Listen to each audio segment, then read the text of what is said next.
এমা, এমা এটা কি? এ বাবা, এখানে এটা কি? কি বিক্রি হচ্ছে গো এখানে দোকানে এগুলো? কি এটা? এটা খাওয়া যায়? এটা কেটে বিক্রি হবে? শুভ সকাল দর্শক বন্ধুরা, আশা করছি সকলেই সুস্থ আছো এবং ভালো আছো। চলো তোমাদের নিয়ে যাই মেঘের দেশে। মেঘ, বৃষ্টি এবং পাহাড়। এই যে মীরা হলিডে আগামী কিছু দিনের জন্য আমাদের ঠিকানা। এখন আমি দাঁড়িয়ে আছি মীরা হলিডের একদম সামনে। সামনে রয়েছে একটা বড় রাস্তা। এই হোটেলটি তোমরা পেয়ে যাবে মেঘালয়ের শিলংয়ে, অর্থাৎ আমি চলে এসেছি শিলংয়ে। আচ্ছা, এই সুযোগে আমি আমার পরিচয় পর্বটি ঝটপট সেরে নিই। নমস্কার দর্শক বন্ধুরা, আমি পিয়ালি চলে এসেছি পিউপি ব্লগ চ্যানেল থেকে।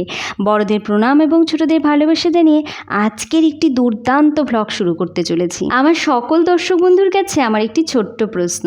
আচ্ছা, আজকের এই ব্লগটি তোমরা যারা যারা দেখছো, তোমাদের কার কার পাহাড় ভালো লাগে? পাহাড় কারই বা না ভালো লাগে? তাহলে আজকে তো আমি আশা করতেই পারি যে পাহাড় প্রেমী দর্শক বন্ধুদের কমেন্টের একটা ঝড় উঠবেই। ভিডিওর শুরুতেই তোমাদের দেখিয়েছিলাম গাড়ি ড্রাইভ করছে কে। অ্যাকচুয়ালি আমরা এই প্রথমবার নিজেরা নিজেদের গাড়ি নিয়ে আসছি, এর তো একটা আলাদাই মজা রয়েছে, কি আর বলবো। তবুও মনের ভেতরে একটু কিন্তু ভয় লাগছিল।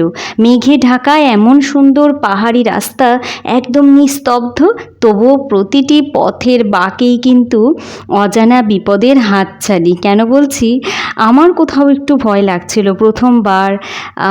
একটা অচেনা রাস্তা, কি হবে, মানে কি হতে পারে, বা ঠিক কি হলে আমরা ঠিক সেই বিপদের সম্মুখীন হলে ঠিক কি করে নিজেদের রক্ষা করব। কিন্তু হ্যাঁ, যে গাড়ি চালাচ্ছিল মানে আমার হাজবেন্ড, সে কিন্তু যথেষ্ট এনজয় করেছে এবং রাস্তাঘাট ভীষণ ভালো। মানে এক কথায় বলা যেতেই পারে অযথাই আমি এত দুশ্চিন্তা করছিলাম।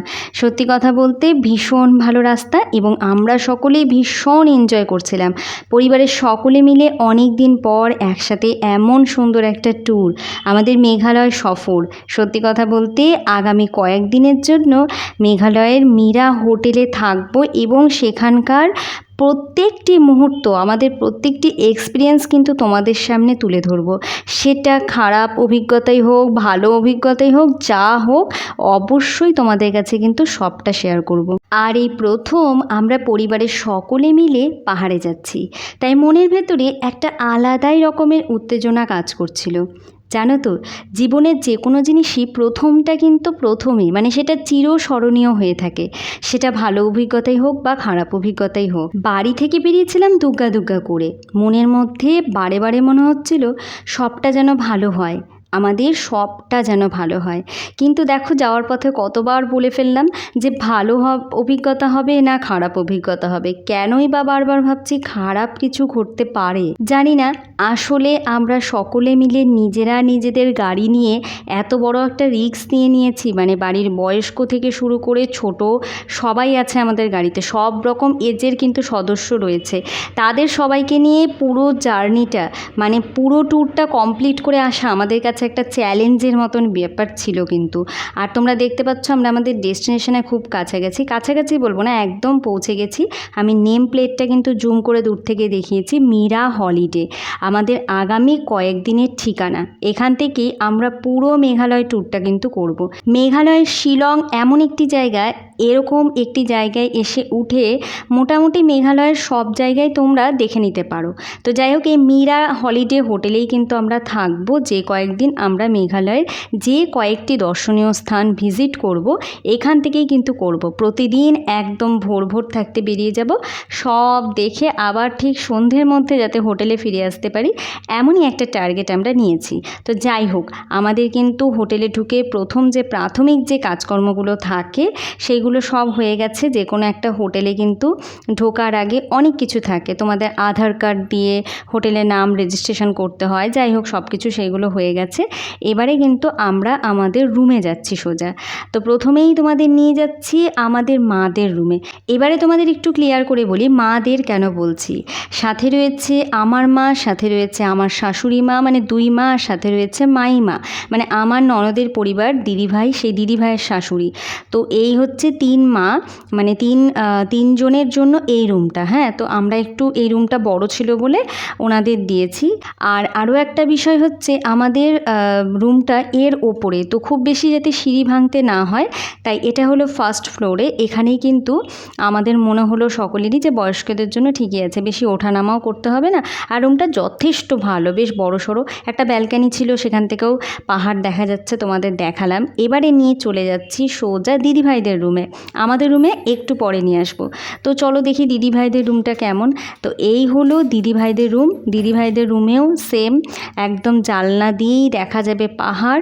আসলে না চারিদিকে পাহাড়, তো হোটেলের ব্যালকানিতে যাও বা বেডে বসে জানলার ধারে, মানে যখন পাহাড় দেখতে ইচ্ছে করবে দেখতে পাবে। এই যে সুন্দর একটা বেড দিয়েছে, সুন্দর ওয়ার্ড্রপ আছে, একটা আয়না তো ছিলই, টিভি ছিল, মানে ওভারঅল সব মিলিয়ে মিশিয়ে বেশ ভালো। বাথরুমটা দেখো খুব সুন্দর, বাথরুমে প্রয়োজনীয় যা কিছু সব তো রয়েছে। সঙ্গে অবশ্যই পাহাড়ে আসলে গিজারটা কিন্তু ভীষণ দরকার, তো সেই গিজারটাও প্রত্যেকটা বাথরুমেই ছিল। আর এই হলো ফাইনালি আমাদের রুম। আমাদের রুমেও সেম একই, তোমরা যা দেখলে অন্যান্য রুমে সব কিছুই রয়েছে। সাথে রয়েছে একদম বেডের সাথে লাগানো এমন সুন্দর একটা জানালা যেখান থেকে পাহাড় দেখা যায়। তো যাই হোক, আমি আরও ভালোভাবে তোমাদেরকে পরে দেখাবো। আগে আমি তোমাদেরকে এই ছোট্টর মধ্যে একটুখানি দেখিয়ে দিলাম। তো এই হলো একদম ঘুম থেকে উঠেই আমরা পাহাড়ের কিন্তু সূর্যোদয় এবং সূর্যাস্ত সবটাই উপভোগ করব। আর এই হলো আমাদের মানে আমাদের রুমের সাথে যে একটা ব্যালকানি, মানে প্রত্যেকটা রুমের সাথে এরকম ছোট একটা করে বারান্দা রয়েছে, ব্যালকানি রয়েছে, যেখান থেকে বাইরেটা একটু দেখা যায়। তো সত্যি কথা বলতে সারাদিন তো আর হোটেলে কতটুকুই বা থাকবো, সারাদিন তো ঘুরেই বেড়াবো, সেইভাবে ব্যালকানি থেকে দেখার কিছুই নেই, ওই একটু রাতে এসে। আর এই হলো এখন চলে এসেছি ডাইনিংয়ে। তো খাওয়া দাওয়ার জায়গা হচ্ছে এটা, দেখো খুব সুন্দর সাজানো গোছানো, ভেতরের অ্যাম্বিয়েন্সটা আমার তো দুর্দান্ত লেগেছে। এক কথায় বলতে গেলে কি, খুব যে একটা মানে হাইফাই কিছু তা না, একদম ছিমছাম, মানে একদম বাজেটের মধ্যে সুন্দর। আর এই দেখো খাবারগুলো কি সুন্দর, মানে একদম কি বলবো, হাইজিন মেনটেন করে কিন্তু এখানে সব কিছু দেওয়া হয়েছে। অর্ডার করেছিলাম আলু পরোটা, তো এখানে আছে আলুর পুর দিয়ে পরোটা, আর তার সাথে 2 রকমের চাটনি দিয়েছে একটা মিক্সড ভাজা, আর একটা দিয়েছিল সবজি, ওই ফুলকপি গাজর সব দিয়ে মেশানো একটা সবজি। তো ঝটপট খেয়ে নিচ্ছি, কারণ আমাদের আজকেও কিন্তু বেশ কিছু জায়গা ঘুরে দেখতে হবে। আমরা আসার সময় অলরেডি একটা লেক দেখে এসেছি, উমিয়াম লেক, যেটা মেঘালয়ের বিখ্যাত, তার ভিডিও আপলোড হয়ে গেছে, তোমরা চাইলেই দেখে নিতে পারো। এই দেখো বাইরেটা, রুমে এসে ঝটপট একটুখানি বাইরেটাও কিন্তু আমি ক্যাপচার করে নিয়েছি। এই দেখো কত কাছ থেকে পাহাড় আর সেই ঘন জঙ্গলটা দেখা যাচ্ছে। তো যাই হোক, ঝটপট খেয়ে দিয়ে রেডি হয়ে এখন বেরিয়ে পড়েছি। আর বাইরে না রেডি হয়ে বেরোনোর সঙ্গে সঙ্গে এমন একটা জিনিস নজরে পড়েছে, একটু জুম করে দেখাচ্ছি। এটা তোমরা যারা বুঝতে পারছো বুঝে নাও, আর যারা পারছো না বোঝার দরকার নেই, না বোঝাই ঠিক আছে। তো যাই হোক, আজকের মতন সময় শেষ, ব্লগটা এখানে শেষ করছি। খুব তাড়াতাড়ি কিন্তু মেঘালয়ের আরও অনেক ব্লগে তোমাদের সঙ্গে দেখা হচ্ছে। ততক্ষণের জন্য সকলেই সুস্থ থেকো, ভালো থেকো, আর অবশ্যই সঙ্গে থেকো।